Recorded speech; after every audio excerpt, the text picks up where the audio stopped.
of the signal and receiver's performance are normally conducted between 11 a.m. and noon each Wednesday. If there had been a threat of severe weather, the test would have been postponed until the next available good weather day.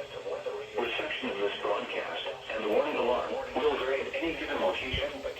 This variability, normally more noticeable at greater distances from the transmitter, or even though you're using a good quality receiver, the signal and receiver's performance are warning alarm will be activated for hazardous watches and warnings.